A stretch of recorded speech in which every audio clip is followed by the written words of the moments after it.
Aku jadi teringat di desa kami ada seorang perempuan yang tidak punya mulut.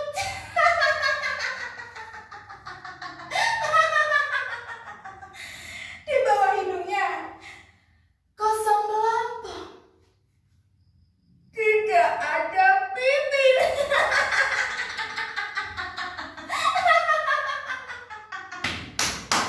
Aduh, tidak ada yang tahu apakah wanita itu punya gigi dan lidah di balik wajah yang terkunci rapat itu. Dengan kehadirannya yang tidak ada mulut, ia meresahkan desa. Para warga bertanya-tanya, apakah wanita itu adalah makhluk yang cantik atau justru menyeramkan? Matanya membelalak seperti mata ikan koki, tapi telinganya tajam seperti jagat harimau. Hidungnya mancung, kulitnya putih, bersih dan hangat.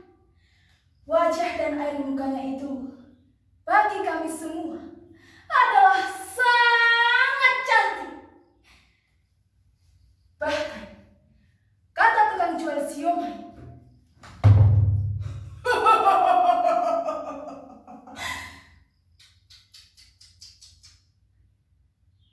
tanpa mulut, perempuan itu malah justru seperti somai jumbo, istimewa. Siapa saja yang memandangnya dengan bebas dan rahasia bisa menempelkan dalam angan-angan mereka jenis mulut yang mereka sukai. Benar, wajahnya itu begitu lus. Mau ditempeli bibir jenis apapun pasti cocok. Mau yang doer, yang tebal, yang tipis, yang sedikit nyukil pun cocok. Pokoknya karena mulutnya itu tidak ada, bibirnya malah bisa digonda-ganti seenaknya sendiri. Mau bibir koal-koal model orang utan, atau bibir bekicot yang nyerep dan basah, terserahlah. Pokoknya dia itu cantik. Aduh.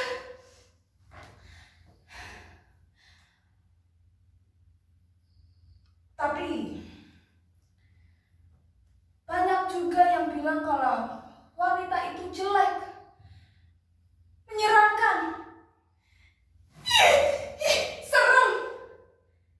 Kata mereka, semolek apapun mata dan juga potongan-potongan wajahnya, sebening dan sesempurna apapun ekspresi yang terlontar dari matanya itu, tapi ya kalau tanpa mulut, dia hanyalah makhluk yang cacat. Manusia yang tidak sempurna. Kemudian pro dan kontra berlangsung lama. Makin lama makin panas. Bahkan hampir memicu bentrokan. Ada sekelompok orang yang ingin mengusirnya karena mereka menganggap kalau wanita itu pembawa sial. Ini kiriman iblis, harus segera ditendang. Lalu kemudian lawannya mempertahankan atas nama kemanusiaan yang adil dan beradab. Jangankan wanita, seekor cacing harus kami lindungi dari ketidakadilan. Untung kemudian harga BBM naik deras. Tidak hanya naik, edan, lenyap. Disuruh pemerintah untuk menurunkan harga. Malah harganya semakin membumbung tinggi.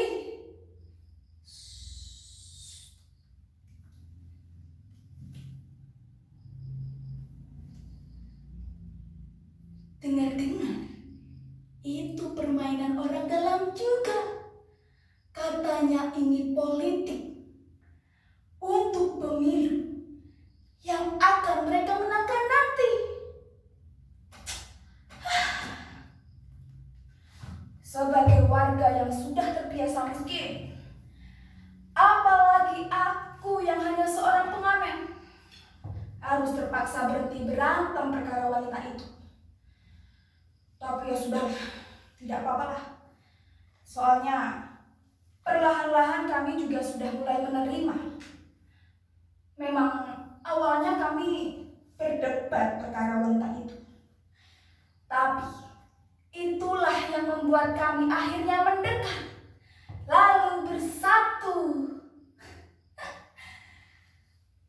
Tapi ada satu masalah.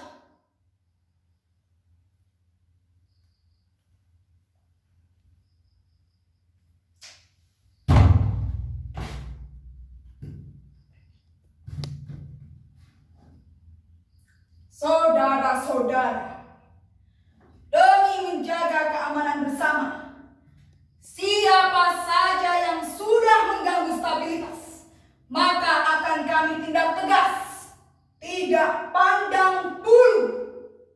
Ayo tangkap, tangkap yang peladinya.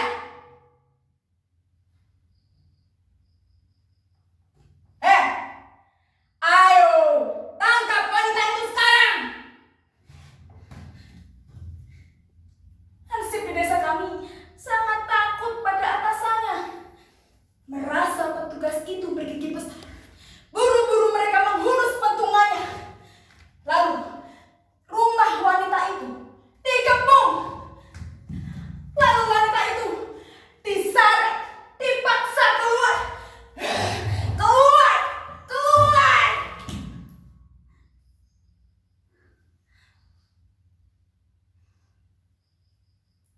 Wanita itu tercengang. Bagaimana mau menjawab? Mulut saja tidak punya. Hanya matanya yang menatap dengan lunak. Kami yang sudah terbiasa dengan wanita itu tahu, itu bukanlah tatapan biasa. Itu adalah sebuah jawaban.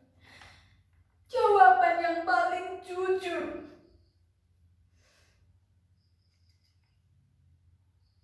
Tapi petugas itu tidak mendengar suara dari tatapannya. Dan akhirnya wanita itu diseret lagi masuk ke kamar untuk ditanyai selama 4 jam 4 mata. Dan setelah semua pertanyaan itu tidak dijawab, petugas itu mengamankan dia. Bagaimana mau dijawab? Mulutnya saja tidak ada loh. Aku yakin para warga tidak terima dengan tindakannya. Loh, lah memangnya itu salahnya apa toh? Lawang orang bersalah kok, nggak bersalah kok harus diamankan, itu piye?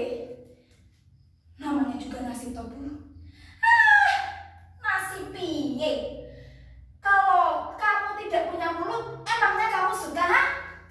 Loh, aku kan cuma ngomong toh Bu, itu namanya juga nasib.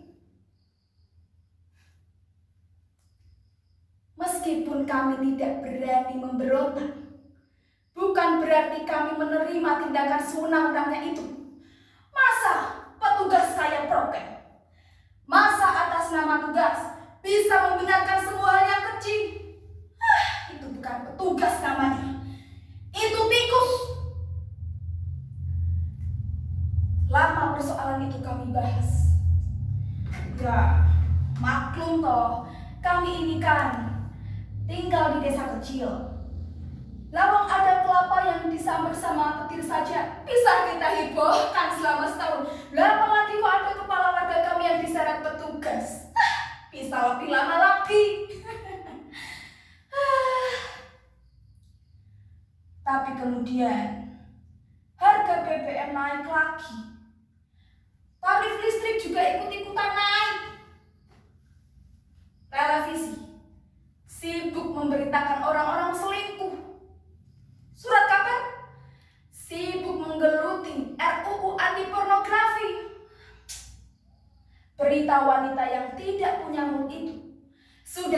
pamor. Tapi tiba-tiba 1 tahun kemudian wanita itu datang lagi. Ya Allah, wanita itu sudah punya mulut. Di bawah hidungnya tergantung bibir mungil. Dan kalian tahu, 2 garis giginya itu berbaris dengan rapi. Pokoknya benar-benar gigi yang sehat dan sempurna. Apalagi kalau dia tertawa. Lidahnya itu terlihat merah dan gesit seperti lidah kadal. Pokoknya benar-benar mulut kelas 1. Tapi berbeda dari sebelumnya. Wanita itu sekarang jadi banyak mulut. Ia ngomong terus meskipun tidak kami tanya. Dia tidak peduli seberapa muak kita mendengar semua jawabannya itu. Pernah kami dengar wanita itu sudah menutup matanya, tapi mulutnya nyerocos terus seperti ban bocor. Tapi ya sudahlah, tidak apa-apa. Karena dalam tempo 1 bulan kami sudah menerima wanita yang tak bermulut dan sekarang sudah kebanyakan mulut itu. Karena kami juga terus ditantangkan oleh kesulitan-kesulitan yang terus menimpa kami. Entah apa yang dilakukan oleh para pemimpin.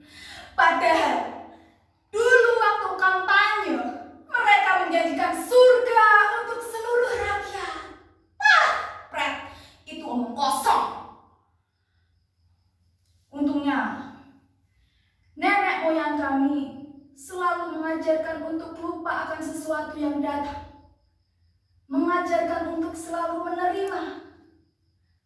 Ya, setiap hari itu kan masalah selalu datang. Jadi kami harus cepat melupakan sesuatu. Karena kalau dipikirkan semua, belum ada 1 bulan kami sudah gila. Lalu, satu masalah itu datang lagi.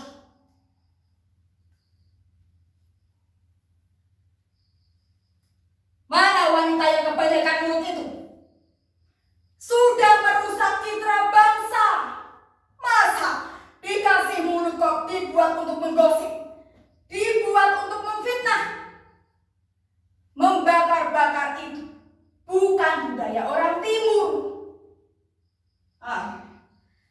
Atau jangan-jangan kalian semua yang sudah memperoleh dia untuk mendongkel kami kan? Iya kan? Kami ini kan pemimpin yang kalian pilih langsung. Percaya dong. Begini nih, orang yang tidak punya mulut tiba-tiba dikasih mulut, jadi ngawur.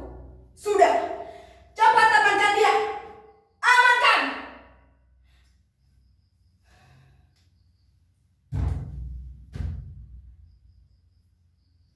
Satu tahun kemudian, setelah wanita itu diamankan oleh petugas, wanita itu kembali tanpa mulut. Kami sudah dengar bagaimana mulutnya itu diratakan dan dikembalikan ke tempat asal. Tapi tidak semua bisa dikembalikan seperti semula. Antara lain matanya. Ada sinar gelap di matanya itu. Mata itu merah, menyala, dan penuh dengan dendam. Lalu keesokan harinya ada tangga kami yang menjerit.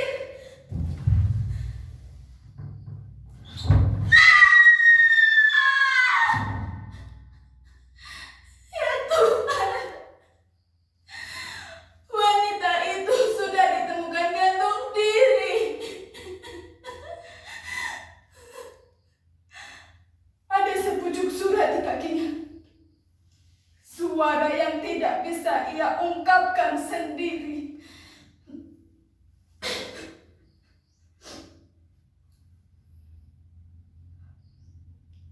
sekali ini salah. Aku minta maaf. Tapi aku harus memutuskan kesalahan ini untuk menghentikan semua kejadian yang bertubi-tubi datang padaku. Apa maksudnya? Semua warga gempar. Kami bingung oleh kejadian itu. Harusnya petugas itu datang lagi. Tapi seperti biasa, kalau dibutuhkan, aparatnya absen. Kami semakin bingung. Baiklah, kami akan menunggu. Kalau BBM naik, atau kalau harga tarif listrik ikut-ikutan naik, atau sekalian saja ada bom meledak di kampung sebelah, agar kami bisa lupa, agar kami bisa mengelak dan tidak dikubur oleh pertanyaan-pertanyaan yang tidak ada jawabannya.